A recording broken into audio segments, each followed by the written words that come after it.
Thank you, brother. So I needed that little announcement break to stop crying, which was the second time I've ever cried in public. The first time I cried in public was 5 or 6 weeks ago here. So, Lord's doing some stuff. So, all right, testimony time. I grew up a non-believer. I did not grow up in church. None of my family are believers. And so that was my lens coming up. And coming up, it was sort of like I had my dad's side of the family who were Christians, but really they were Southern Baptists, go to church and then gossip about everybody after church. So that's what I saw. And then I had my mom who, not a believer, but would give you the shirt off her back, and she's incredible, just loves people. And so in my mind, I'm like, okay, if my dad dies, and I didn't have a good dad situation. I'm still dealing with that. I think that's a lot of the crying and the tears and the things going on. So when my dad dies and my mom dies and they get to heaven, who's going in? Right? So my mom, right? Because she's good works. So anyway, that was my lens. So 2008 was a really rough year for me. I was struggling. I was 24. And I was waking up, going to work, coming home, start drinking, play Halo, get real drunk, go downtown, get more drunk, blackout drunk, drive home, have sex with my girlfriend, go to sleep. Wake up the next day, do the same thing, okay? So I just got to thinking okay, there's got to be more to life than this. Like, this is kind of empty. Surely there's more. And so 2008, so that was a little over 10 years ago. Tough times. What I didn't know at the time was that God was just working on me. He was reeling me in, and he was bringing me down to bring me into the family. So towards the end of that year, that I was in this relationship, and I think I'll get into in a second, why the tears were falling, but part of it was this, other lovers mentality. So I had 2 lovers at that time in my life before Christ. Sex and money. And money was not like a spending money, like, ooh, look at me, my Gucci shoes. It was more like, I'm going to save so much money, I'm just going to save and save and save. It was like an idol of saving money. So to the point where I had a time where I could pull into my apartment complex, turn my car off, because I drove a manual transmission car, and coast all the way to my parking lot so that I could save the gas money. That's serious.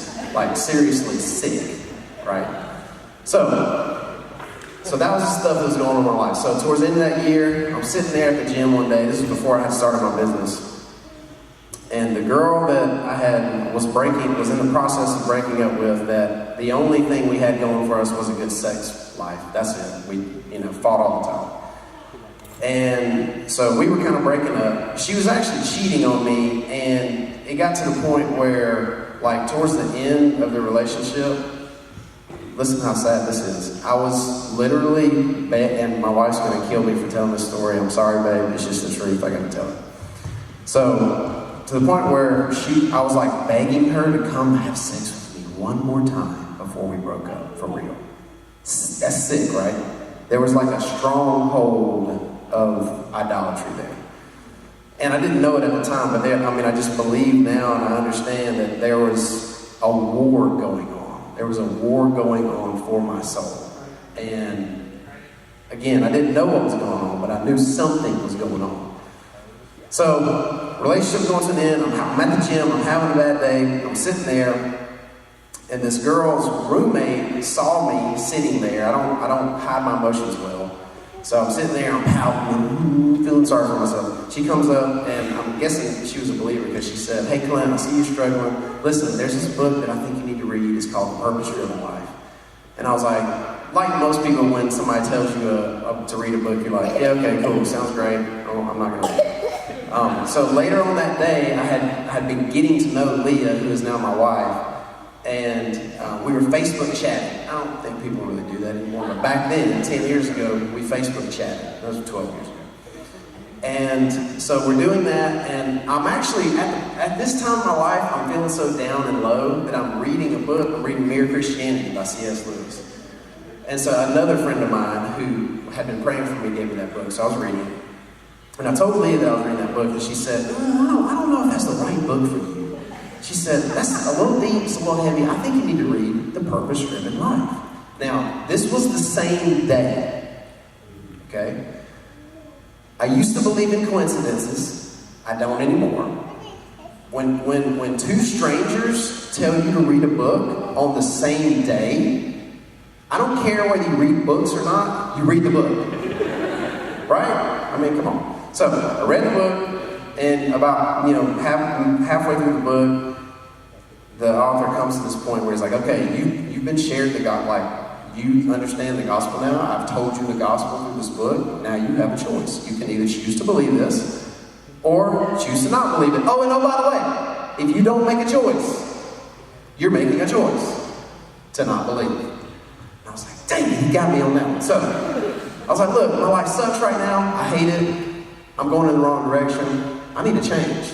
And so I made the decision right then and there that I was going to choose to believe this thing. This guy named Jesus and his story. Okay, cool. I give in. I believe. Well, about 2 weeks later, this was when I really understood the power of what had happened. 2 weeks later, I was like, hold on. I haven't thought about money one time in 2 weeks. And it was just like a daily thing that I was obsessing about. Money, right? So, I don't know. If that doesn't sound powerful to you, then you're not listening right now. Because that's powerful. So that showed me, I was like, okay, this is a real thing. Anyway, so that's that. Now, I want to say one last thing because of the tears and what God's dealing with me and doing with me right now. So, when you talk about marriage, Jessica, right? Me and my wife have had a season of struggle, of arguing about stupid stuff, okay? About a week ago, we spent an entire day arguing about, I didn't fully clean something up that she asked me to clean up, and we spent the whole day arguing about that, okay?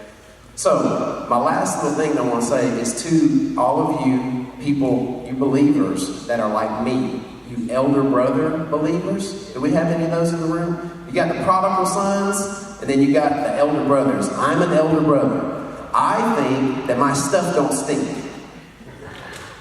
Seriously, it's sad and it's blinding, and so I'm like, oh, I'm good, I'm clean. Actually, you got a hole in your shirt, bro, right here. You got mud on your boots, bro. You ain't clean, okay? So my message to you guys is this. This past week, I was talking with Jesse Pilkington. I've gotten pretty close with him over the last year or so. And he caught a glimpse of me about 2 weeks ago being unkind and talking really unkindly to my wife. And in my mind, over time, I'm like, I'm nice to my wife, she's mean to me, and I don't know what's wrong with her, because everybody else in my life thinks I'm great. Everybody else in my life is kind to me, but her, she must just be a, you know what? Seriously, I had gotten into this mindset. So Jesse caught a glimpse of me being unkind to my wife, and a couple of days, 3 days ago, Thursday, he said, hey man, I just want to tell you that I saw this different version of Clint, a couple of weeks ago, and I don't know if I like that guy. I don't know if I'm friends with that guy, because that was not cool, and it was super convicting, and the tears is like, so, I've repented of how did you phrase it? You phrased it like the lovers, yeah. So the lover, I've repented of my lover of sex and my lover of money, but what I need to repent of is my love of self. That's where I'm at right now because of my elder brother syndrome, and I need to get my stuff together and repent and be kind to my wife. It's that simple, really. So, hey, I love this church. Thank you, Travis and Jessica, for setting the tone here for boldness and courage. Oh, I'll finish with this super quick one. I got hit on this week by a gay man. He gave me his phone number. Before joining this church, you know, it would have been whatever, I would have thrown it away. I texted him, and I said, hey bro, I love you, man, but not like that, you know, ha, we were kind of joking on text. And then I witnessed to him over text. I invited him to church today. He said he's going to come. So if you guys see a homosexual man with me soon, that's my boy. He's coming.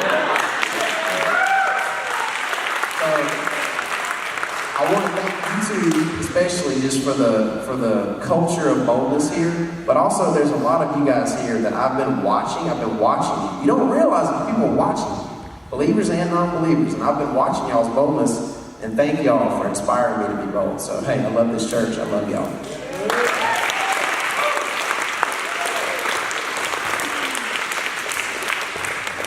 I love testimony time. That's awesome. Thank you so much, Clint, for your